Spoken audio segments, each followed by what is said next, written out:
Welcome to Ace My Exams Learning. Let us get started with today's learning. Question: the end of the Cold War and a new world order. Gorbachev's reforms in the Soviet Union in the 1980s changed the South African political landscape, which influenced F.W. de Klerk's decision to introduce reforms from 1989. Do you agree with this statement? Substantiate your answer with relevant historical evidence. Introduction. The 1980s were a transformative period in global politics, marked by the reforms initiated by Mikhail Gorbachev in the Soviet Union. His policies of perestroika and glasnost not only reshaped the Soviet Union, but also had profound implications worldwide, including in South Africa. As the Cold War came to an end, the apartheid regime in South Africa could no longer rely on communism as a justification for its policies, and international pressure mounted for change. This essay agrees that Gorbachev's reforms fundamentally altered the global landscape and influenced F.W. de Klerk's decision to introduce political reforms in 1989. The collapse of communism, changes in world politics, and the pressures faced by both the National Party, NP, government, and the African National Congress, ANC, played a significant role in the eventual dismantling of apartheid. The Soviet Union was facing severe economic hardships when Gorbachev took leadership in 1985. In response to the stagnating economy and the inefficiencies of the communist system, he introduced two major reforms: perestroika, economic restructuring, and glasnost, political openness. Perestroika allowed small-scale private ownership and reduced government control over production, representing a shift away from traditional communist economic policies. Glasnost encouraged open criticism of the government, something that had been unheard of under previous communist regimes. These reforms led to growing demands for an end to communism and the establishment of full democracy across the Eastern Bloc. As a result of these reforms, communism began to collapse across Eastern Europe, leading to the end of the Cold War. The Soviet Union was no longer regarded as a global superpower, and communism was no longer seen as a global threat. The USA and its Western allies could no longer justify supporting the apartheid regime in South Africa under the guise of anti-communism. This shift in global dynamics put pressure on the National Party government to begin negotiating with the ANC. The collapse of the Soviet Union had a direct impact on both the National Party government and the ANC. The Soviet Union, which had been a major financial and military supporter of the ANC, could no longer provide aid to the liberation movement. This left the ANC in a vulnerable position, unable to sustain its armed struggle against the apartheid government. At the same time, Western nations, particularly the United States and the United Kingdom, began to exert pressure on the NP government to negotiate with the ANC or face continued economic sanctions. The defeat of the South African Defence Force at the Battle of Cuito-Cuanavale in 1988 further weakened the apartheid government's position. This defeat forced the National Party to start negotiations with communist forces over the independence of Southwest Africa, which would later become Namibia. South Africa withdrew from Southwest Africa, and in 1990, SWAPO, a liberation movement, won the elections, leading to Namibia's peaceful transition to black majority rule. This peaceful transition served as a blueprint for South Africa, demonstrating that a peaceful handover of power was possible. By the late 1980s, it became evident to many influential members of the National Party that apartheid was unsustainable, both economically and politically. They began to realize that apartheid was not the solution to protecting white economic interests in the long term. Instead, they believed that reforms were necessary to include the development of a strong black middle class, which they saw as a bulwark against revolution. This shift in thinking represented a significant break from the earlier policies of rigid racial segregation. Furthermore, the South African government could no longer rely on the threat of communism to justify apartheid or generate Western support. The world was changing rapidly, and apartheid policies were seen as anachronistic in the new global order. As communism collapsed and world politics changed, it became clear that South Africa's apartheid regime could not survive without Western support, and that support was rapidly dwindling. By 1989, F.W. de Klerk had come to power in South Africa, and he recognized that continuing apartheid was no longer viable.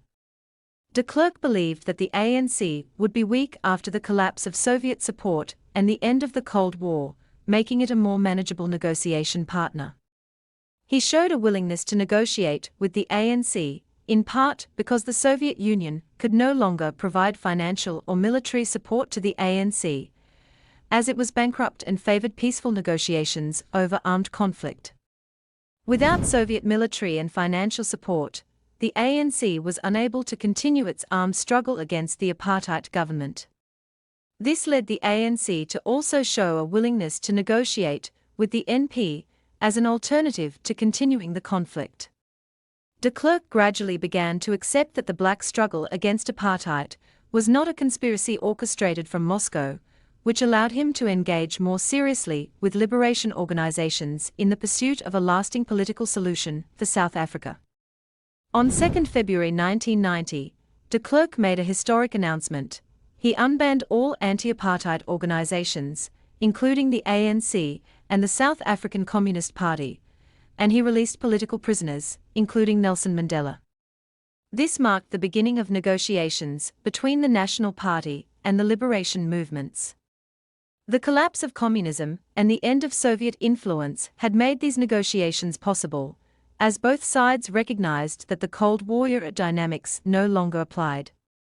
The talks that followed this unbanning ultimately led to multi-party negotiations, which paved the way for South Africa's first democratic elections in 1994.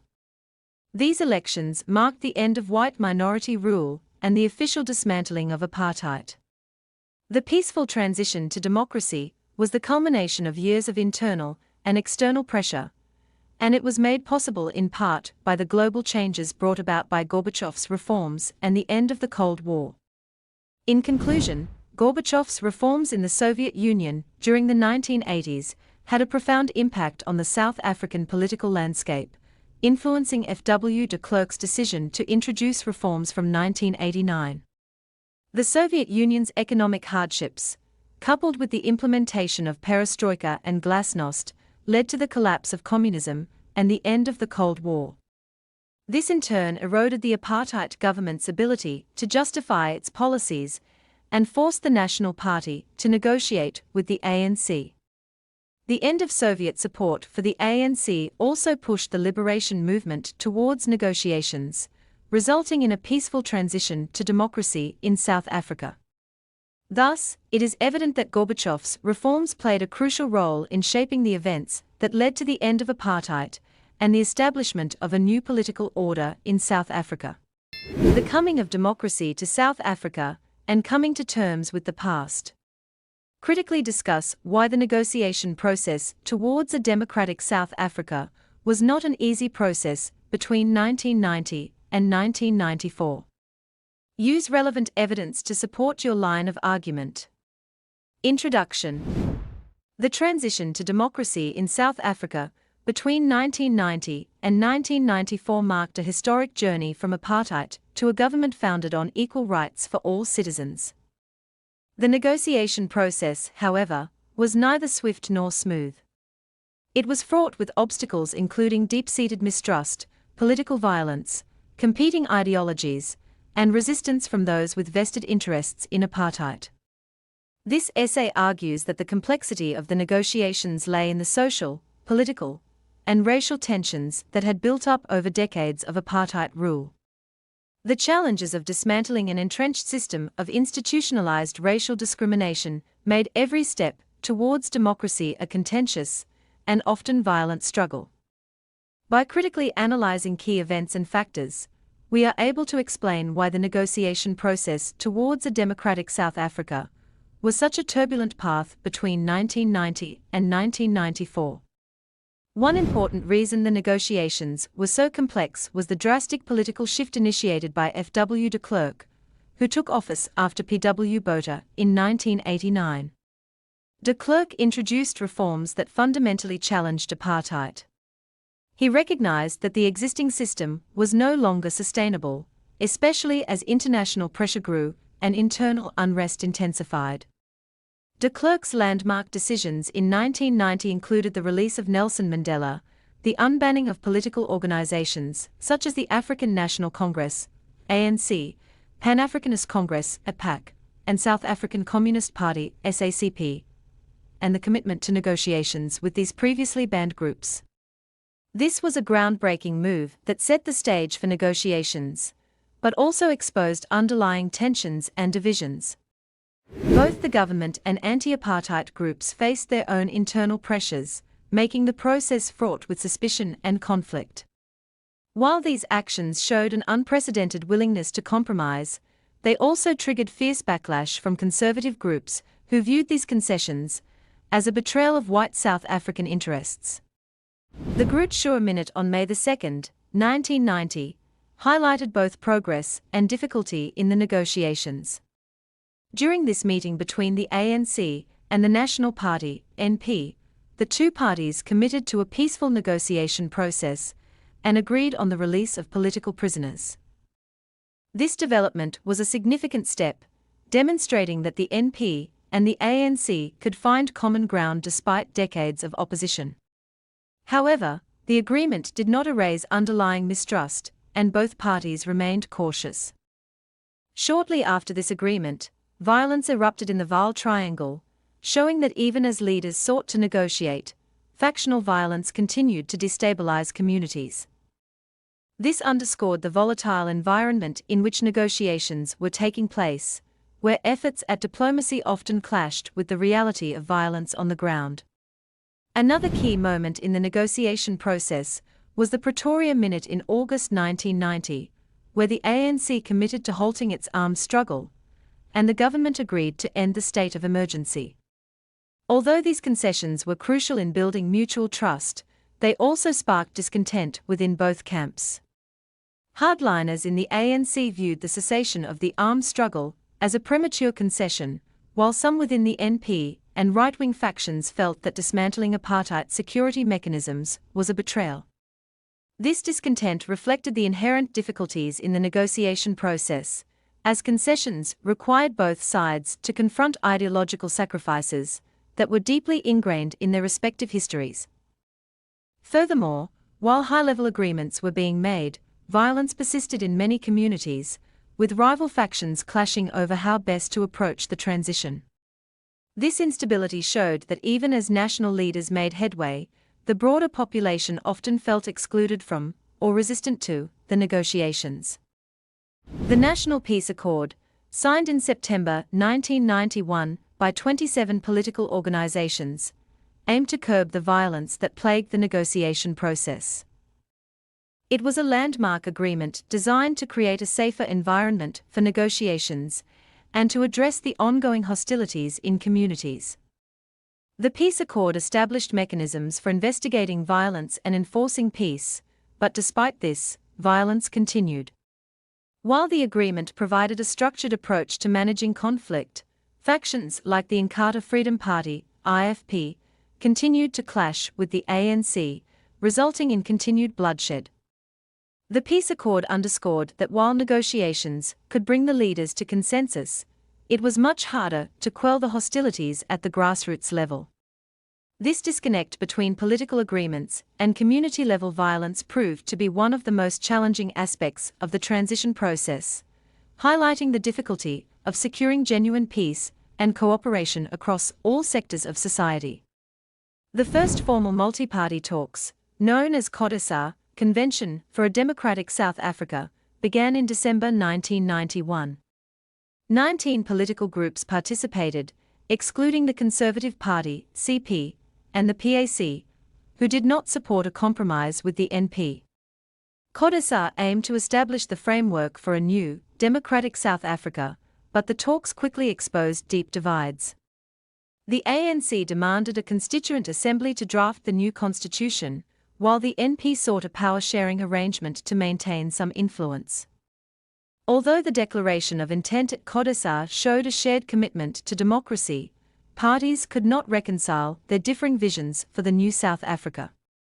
The talks ended without a definitive agreement, and the gaps in political alignment led to more instability. The impasse at Codesar illustrated the challenging task of negotiating a future in which all sides felt represented, further complicating the transition to democracy. Following the failed attempts at Codesar I, a whites-only referendum in March 1992 sought to gauge white public opinion on continuing negotiations. The referendum results showed that a majority of white voters supported the negotiations, which gave de Klerk a mandate to proceed. However, the no votes revealed a significant faction within the white community that opposed dismantling apartheid. This division indicated that while progress was being made, resistance among white conservatives continued to be a barrier. The persistence of this faction not only weakened de Klerk's position, but also created an ongoing threat of sabotage to the negotiation process. Codesar II, convened in May 1992, once again failed to achieve its objectives due to a combination of violence and ideological rifts. The Boipatong massacre, a brutal attack on ANC supporters, fueled suspicion that the government was complicit in perpetuating violence. Many ANC leaders accused a third force within the security apparatus of instigating violence to undermine the ANC, adding another layer of distrust. Similarly, the Biko massacre of September 1992, where ANC supporters protesting in the Ciskei were attacked, intensified tensions. These incidents made it clear that negotiating peace was difficult when violence loomed over every step, and it reinforced the perception that factions within the government sought to sabotage the transition. In September 1992, the ANC and NP returned to the negotiating table with the signing of the Record of Understanding.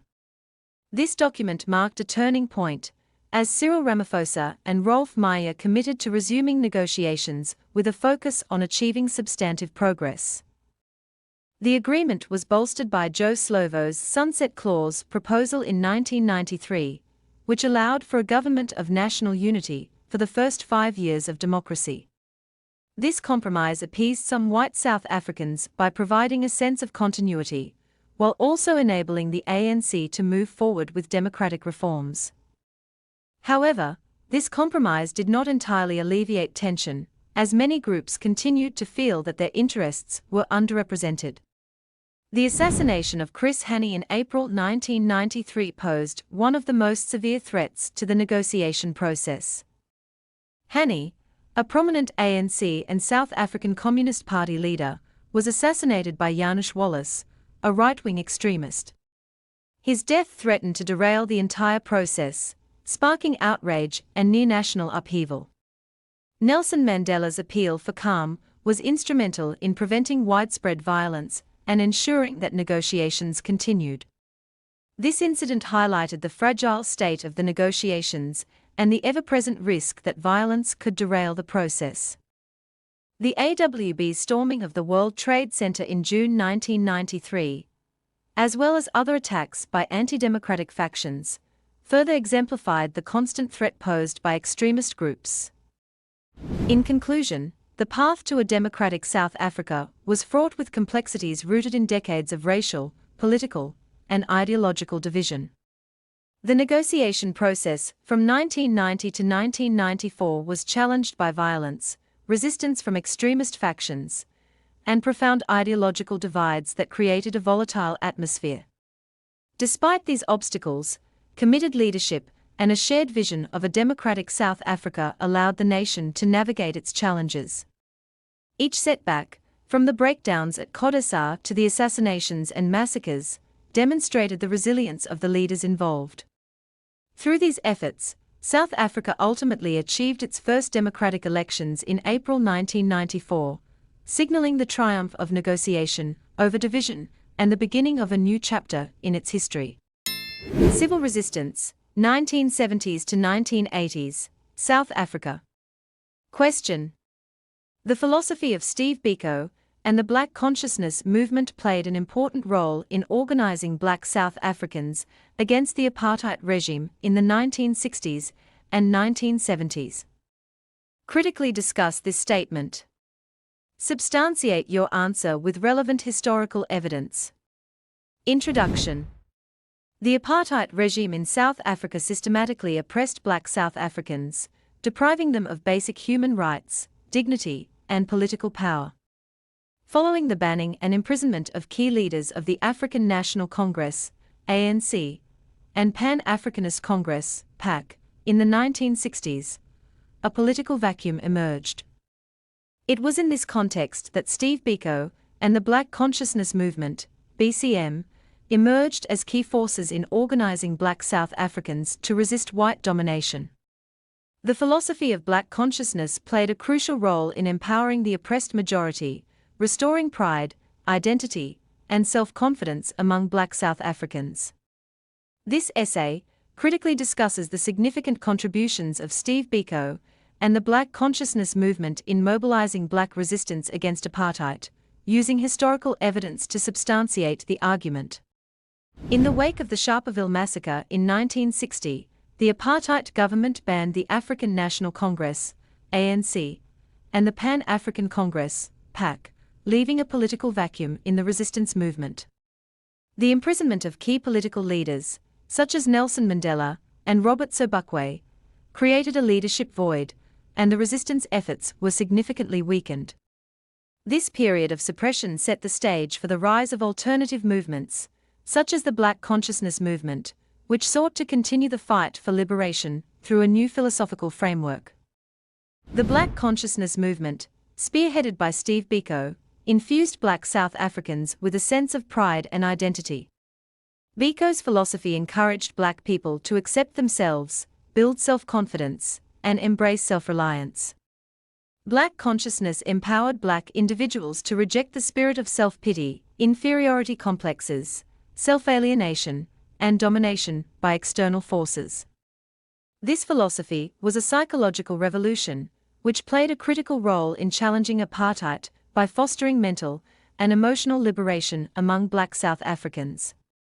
Biko and the Black Conscious Movement played a vital role in organizing black South Africans around the philosophy of black consciousness. In 1968, black students, frustrated with the white-dominated National Union of South African Students, NUSAS, broke away to form the South African Students' Organization, SASO. SASO adopted the philosophy of black consciousness, and under the leadership of Biko, it became a powerful platform for university students. Additionally, the South African Students' Movement, SASM, was formed for school students, further expanding the reach of black consciousness. In 1972, the Black People's Convention, BPC, was established, drawing together students, churches, communities, and trade unions under the philosophy of black consciousness. The philosophy of black consciousness also extended to the labor sector. Workers, inspired by black consciousness, began organizing themselves to resist exploitation and poor working conditions. The Black Allied Workers Union, BAWU, was formed in the early 1970s, and in 1973, worker strikes erupted in Durban, marking a significant moment in the labor movement's resistance to apartheid. The strikes were indicative of the growing influence of black consciousness in mobilizing not only students, but also the broader working class. After Biko's banishment to King Williamstown, the focus of black consciousness shifted towards community programs aimed at promoting independence from white control. The black community programs sought to support black South Africans without reliance on white assistance. Notable examples include the Zanempilo Health Clinic, Ginsberg Educational Trust, Zimela Trust Fund, Selempilo Community Health Center, Ithusing Community Health Program, and Winter School projects. These initiatives demonstrated the practical application of black consciousness in uplifting black communities, providing essential services, and fostering a sense of collective empowerment. The introduction of Afrikaans as a medium of instruction in schools in 1975 sparked widespread anger among black students and teachers, who viewed the language as the tongue of the oppressor. SASO and SASM, both influenced by Biko's philosophy, played a key role in the formation of the Soweto Students' Representative Council, SSRC. On June 16, 1976. Students in Soweto protested against the use of Afrikaans in schools. The police responded with violence, and one of the first casualties was Hector Peterson, a 13-year-old boy. The Soweto uprising marked a turning point in the anti-apartheid struggle and showcased the power of black consciousness in mobilizing black youth against oppression. The media also played an essential role in spreading the ideals of black consciousness. Newspapers like The World, which were sympathetic to the black consciousness philosophy, helped disseminate the movement's ideas to a broader audience. The role of the media was critical in raising awareness and inspiring black South Africans to resist the apartheid regime. The philosophy of Steve Biko and the black consciousness movement was instrumental in organizing black South Africans against the apartheid regime in the 1960s and 1970s. By instilling a sense of pride, identity, and self-reliance, Biko empowered black individuals to reject the inferiority complex imposed by apartheid. The formation of SASO, the Black People's Convention, and the organization of labor movements, community programs, and student protests were direct results of black consciousness philosophy. The impact of black consciousness extended to every facet of black life in South Africa, mobilizing a new generation to challenge the apartheid system. Steve Biko's legacy continues to inspire those fighting for freedom and justice, and his role in the anti-apartheid movement remains a critical chapter in South African history. Black consciousness started a movement that filled the political vacuum in the 1960s and continued to successfully challenge the apartheid government in the 1970s. Do you agree with this statement? Substantiate your answer with relevant historical evidence. Interpreting the question. The question asks, do you agree that black consciousness filled the political vacuum in the 1960s and successfully challenged apartheid in the 1970s? Substantiate your answer with historical evidence. This requires you to take a position, agree or disagree with the statement. Explain your reasoning, provide historical evidence to support your argument. Focus on two key aspects. 1. Show how black consciousness addressed the lack of organized leadership after the ANC and PAC were banned in the 1960s. 2. How the black consciousness movement actively resisted apartheid during the 1970s through its philosophy, actions, and influence on major events. Use the approach below to answer the question. Step 1. Provide context. Begin by explaining the political vacuum created in the 1960s. After the ANC and PAC were banned in 1960, and key leaders were imprisoned or exiled, and organized resistance against apartheid declined. This created a void in leadership and a sense of despair among black South Africans. The emergence of the Black Consciousness Movement, BCM, led by Steve Biko, was a response to this vacuum, offering a new philosophy that restored hope and resistance. Step 2. Explain the philosophy of black consciousness. Highlight how BCM's ideology instilled pride and self-reliance among black South Africans. Explain Biko's message, "Black man, you are on your own," which encouraged black people to reject white-dominated systems and internalized oppression. This psychological empowerment became the foundation for renewed resistance. Step 3. Discuss BCM's role in political organization. Detail how BCM fostered political activism. Formation of SASO and SASM.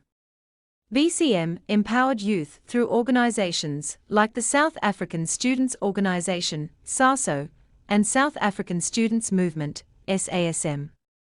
These groups provided platforms for activism and built a network of resistance leaders. Youth mobilization. Discuss how these organizations trained and inspired young black South Africans to lead protests and resist apartheid laws, culminating in significant events like the Soweto uprising. Step 4. Highlight community projects. Explain how BCM initiated practical projects to promote independence from white-controlled systems. Zanempilo Health Clinic offered healthcare to black communities. Ginsberg Educational Trust supported education for Black South Africans. Zimela Trust Fund provided economic support to Black entrepreneurs. These initiatives demonstrated that Black South Africans could build self-reliant and dignified communities, countering apartheid's narrative of Black inferiority. Step 5. Examine BCM's role in major events. Focus on the Soweto Uprising of 1976. Describe how BCM's philosophy influenced Black students. Explain how SASM and the Soweto Students' Representative Council, SSRC, organized protests against the Afrikaans language policy. Highlight how the uprising, although met with violence, marked a turning point in resistance and drew global attention to apartheid. Step 6. Address the role of media. Explain how sympathetic newspapers like The World amplified BCM's message, spreading awareness of apartheid's injustices and encouraging resistance. Step 7. Conclude strongly. Summarize how Black consciousness filled the leadership gap in the 1960s by providing a philosophy of empowerment and practical solutions for independence. Argue that BCM's role in community development, labor activism, and major resistance events like the Soweto Uprising proved its success in challenging apartheid during the 1970s. Below is a full written essay to the question, using the above question approach guidelines. Black consciousness started a movement that filled the political vacuum in the 1960s and continued to successfully challenge the apartheid government in the 1970s. Do you agree with this statement? Substantiate your answer with relevant historical evidence. The statement that Black consciousness filled the political vacuum of the 1960s and continued to successfully challenge the apartheid government in the 1970s offers a crucial perspective on South Africa's struggle to end apartheid. Following the banning of the African National Congress, ANC, and the Pan-Africanist Congress, PAC, in 1960, the apartheid government intensified its efforts to suppress political resistance. Key leaders were imprisoned or exiled, and political gatherings were banned, creating a void in organized Black resistance. This left many South Africans without a clear path or platform for challenging the apartheid regime. In this context, the Black Consciousness Movement, BCM, led by figures like Steve Biko, emerged to fill this vacuum. Black consciousness, BC, instilled pride, identity, and resilience among Black South Africans, empowering them to confront the psychological and social oppression imposed by apartheid. This essay agrees with the statement, contending that Black consciousness not only filled this political void, but also inspired substantial resistance through political organizing, labor strikes, community development projects, and its influence on major events like the Soweto Uprising.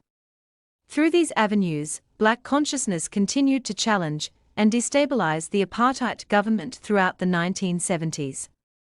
One of the main reasons Black consciousness was so impactful in challenging apartheid was because it addressed a critical need for self-empowerment in a politically repressive environment.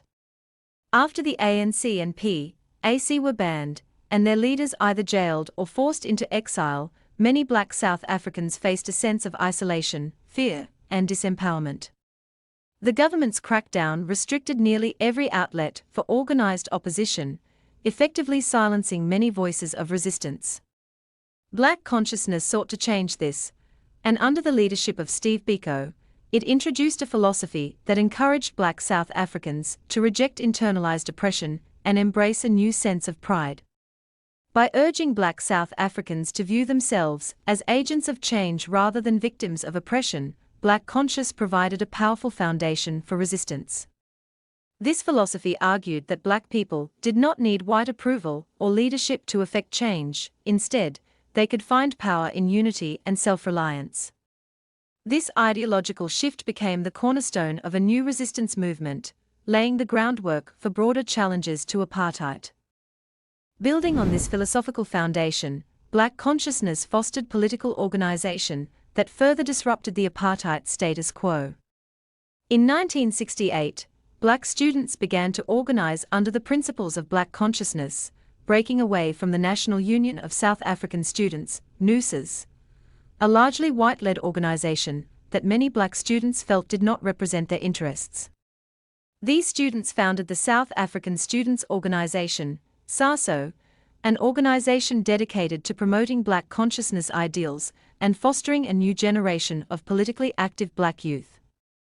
Under Biko's leadership, SASO expanded to high schools through the South African Students' Movement (SASM), providing both university and high school students with a platform to discuss and organize around black consciousness principles. By empowering young black South Africans to lead their own political organizations, BCM created a powerful network of activists who would spearhead resistance in schools, universities, and communities. This network not only filled the political void left by the ANC and PAC's absence, but also rejuvenated the struggle against apartheid, making it clear that the spirit of resistance was alive and growing. The Black consciousness movement's influence extended beyond political activism into labor organization, challenging apartheid at the economic level. In the early 1970s, unions began to adopt black conscious philosophy, empowering black workers to demand fair treatment and just labor conditions. Aligned with black conscious principles, groups like the Black Allied Workers Union, BAWU, and the Black Parents Association mobilized black workers to stand up against exploitative labor practices. In 1973, Durban saw a wave of strikes involving over 100,000 black workers who, inspired by black consciousness ideals, collectively voiced their grievances. This coordinated action shocked the apartheid government and underscored the influence of black consciousness in mobilizing black workers. These labor strikes, which marked a turning point in black resistance, demonstrated that black consciousness had succeeded in spreading its ideals beyond educational and social spheres into the economic realm. By motivating workers to challenge apartheid's economic structure, black consciousness strengthened the movement and increased the pressure on the apartheid regime. Black consciousness also supported resistance by initiating community projects that encouraged self-reliance and independence from white-dominated institutions. After Steve Biko's banishment to King William's Town, he shifted his focus toward developing community-oriented programs that offered black South Africans resources without white aid. These initiatives included the Zanempilo Health Clinic, the Ginsberg Educational Trust, and the Zimela Trust Fund, which provided medical, educational, and economic support to black communities. By creating these self-sustaining programs, black consciousness showed black South Africans that they could build and support their own communities without relying on white assistance. These initiatives were not only practical, but also symbolic, embodying black consciousness' message of self-empowerment. They demonstrated that black communities could operate independently and with dignity, which undermined apartheid's narrative that black South Africans were inferior and dependent on white control. Through these projects, black consciousness continued to challenge apartheid by fostering a sense of unity, independence, and resilience within black communities. Perhaps the most striking demonstration of black consciousness' impact on resistance was its influence on the Soweto Uprising of 1976. In 1975, the apartheid government enforced Afrikaans as a medium of instruction in schools, a policy that black students and teachers widely opposed because it symbolized the language of their oppressors. By this time, black consciousness philosophy had become widespread, and its ideals were well known among students, many of whom had been exposed to Biko's teachings through SASO and SASM. These organizations, deeply influenced by black consciousness, helped establish the Soweto Students' Representative Council, SSRC, which organized student-led protests against the Afrikaans policy. On June 16, 1976, thousands of students gathered for a peaceful protest in Soweto, challenging the apartheid education system. The government responded with violence, leading to the tragic death of 13-year-old Hector Peter's son and sparking widespread outrage. The Soweto Uprising, heavily influenced by black consciousness, marked a turning point in the anti-apartheid struggle, drawing global attention to the brutality of the apartheid regime and solidifying youth as key players in the resistance movement. This event illustrated how deeply Black consciousness had permeated South African society, transforming Black youth into active agents of change and setting the stage for continued resistance. Additionally, sympathetic media played a critical role in amplifying the message of Black consciousness. Newspapers like The World aligned with the Black consciousness philosophy and published stories that highlighted the injustices faced by Black South Africans.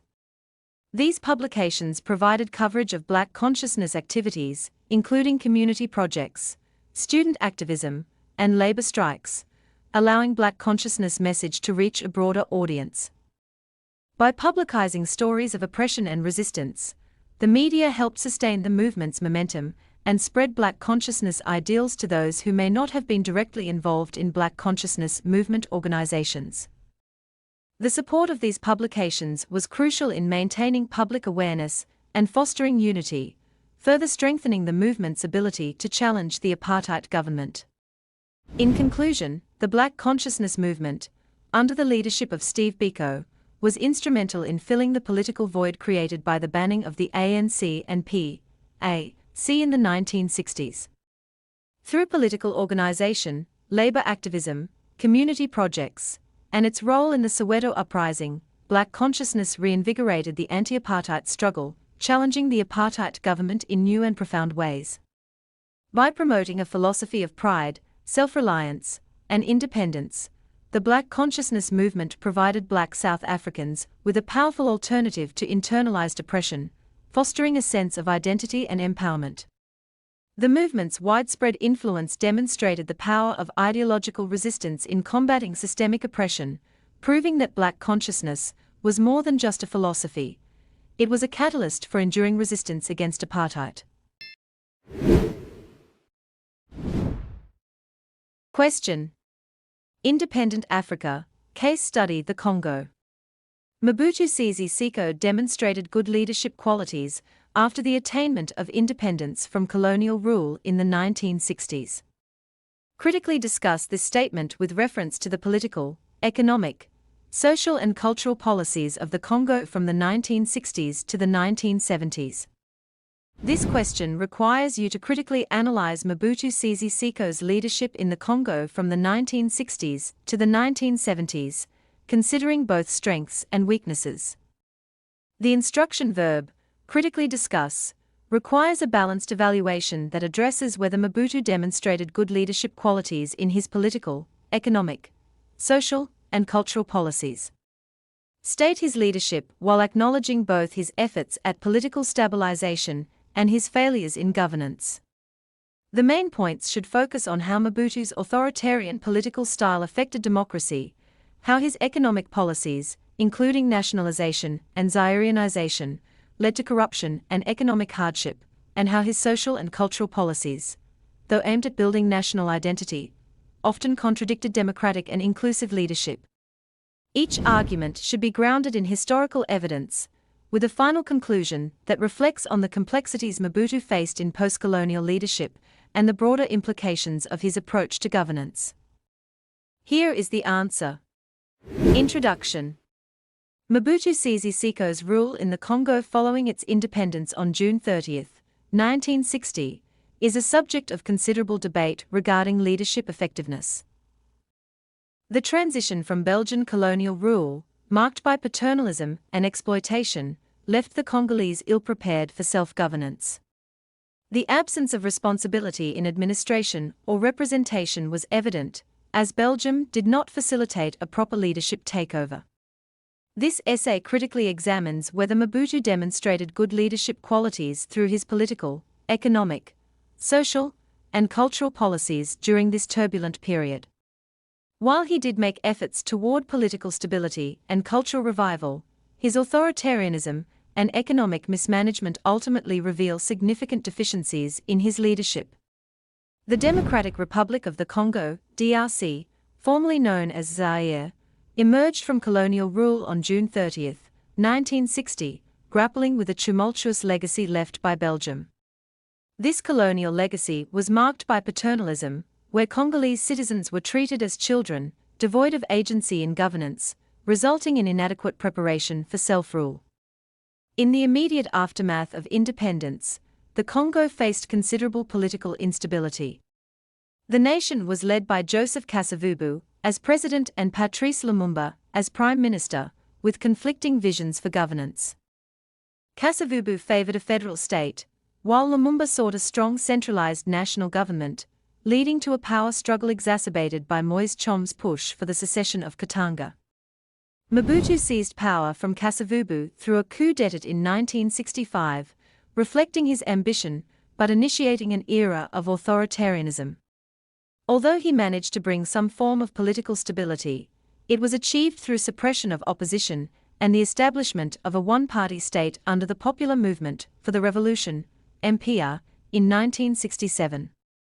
This authoritarian governance, which included the development of a personality cult known as Mobutuism, demonstrated poor leadership qualities, as it disregarded democratic principles and marginalized alternative voices. Mobutu's governance was characterized by a strong centralized government that controlled all appointments, promotions, and the allocation of government revenue. His authoritarian approach effectively eradicated political pluralism within the first 5 years of independence. By introducing Mobutuism, he positioned himself as a military dictator, further entrenching autocracy in the Congo. His alignment with the United States as an anti-communist ally reinforced his power, but also highlighted a lack of commitment to democratic ideals. This consolidation of power showcased Mobutu's poor leadership, as he prioritized personal authority over fostering a collaborative political environment. Economically, Mobutu inherited a capitalist system heavily influenced by colonial legacies of exploitation. The prosperity of Belgium was built upon the exploitation of the Congo's resources, including cotton, rubber, and minerals like copper and diamonds. At independence, while the Congo was rich in natural resources, economic wealth remained in foreign hands. Initially, Mobutu left the economy largely under the control of white settlers and foreigners, limiting the potential for national self-sufficiency. However, he later nationalized the copper mining industry, aiming to utilize profits for his 10-year industrialization plan. This shift marked a positive aspect of his leadership, as it aimed to reverse paternalism and empower local nationals. Mobutu's policy of Zairianization replaced skilled foreigners in strategic management positions with unskilled locals. While this move aimed to empower Congolese citizens and promote local leadership, it ultimately resulted in maladministration and mismanagement. By prioritizing loyalty over competence, Mobutu fostered a system characterized by nepotism and elitism, creating a substantial gap between the elite and ordinary citizens. Furthermore, his nationalization efforts often resulted in corruption, as government officials abused their positions for personal gain, leading to a kleptocracy that further illustrated poor leadership. The weak economic policies implemented by Mobutu led to the decline of essential infrastructure, including roads and schools, which were crucial for national development. As corruption proliferated, Mobutu was forced to introduce retrocession, allowing some foreign owners to return to manage their businesses, highlighting the ineffectiveness of Zairianization. The Congolese economy ultimately collapsed, resulting in increased dependency on foreign aid and investment, particularly from the World Bank. This dependency reflected poor leadership, as it indicated a failure to create a sustainable economic model that could support the nation independently. Socially, Mobutu recognized the pressing need for education, which had been neglected under colonial rule.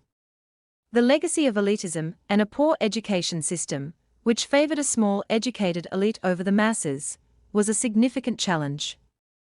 At independence, the Congo had only 14 university graduates among a population of 14 million people. Mobutu's attempts to improve educational access were marked by an increase in primary school enrollment, from 1.6 million in 1960 to 4.6 million in 1974.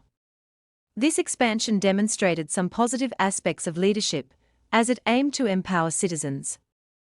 However, the withdrawal of state funding led to a decline in quality, and many teachers went unpaid for months due to poor economic and political practices, showcasing a lack of foresight and ineffective governance. Mobutu implemented the policy of authenticite to promote indigenous customs and beliefs while eradicating colonial influence. This initiative aimed to unify Zairians and foster pride in their culture. He replaced colonial names with African names, such as renaming the Congo to Zaire in 1971 and changing his own name to Mobutu Sese Seko, which symbolized a commitment to decolonization. His decree outlawing Western-style suits in favor of traditional abacos was a significant cultural shift. However, despite these efforts, Mobutu regarded democracy as a foreign ideology and ruled in a traditional African chief style, which further entrenched his authoritarian rule. This contradiction between cultural revival and authoritarian governance exemplified poor leadership. While Mobutu's cultural policies initially appeared beneficial, the education system continued to favor the urban elite, as French remained the language of instruction. The disconnect between Mobutu's vision for national pride and the realities of systemic inequality hindered the empowerment of the broader population. Although primary education saw some initial success, the lack of sustained support led to decline and frustration among families, who were forced to shoulder the financial burden of education. This inconsistency reflected a failure to uphold his leadership promises and further illustrated the shortcomings of his governance. In conclusion, Mobutu Sese Seko's leadership from the 1960s to the 1970s demonstrated both ambition and significant failures. His initial attempts at stabilizing the political landscape, promoting cultural identity, and expanding education reflected potential leadership qualities. However, the authoritarian nature of his rule, economic mismanagement, and failure to address social inequalities ultimately undermined the progress he sought.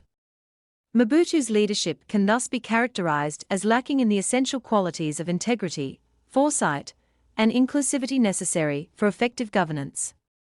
The complexities of his rule illustrate the enduring challenges faced by post-colonial African leaders grappling with the legacies of colonialism while striving for national development. To access more learning and exam preparation materials, go to www.acemyexams.coza. This link is also in the video description below. Thank you for watching this video. Remember to subscribe and be the first to know when we upload new videos.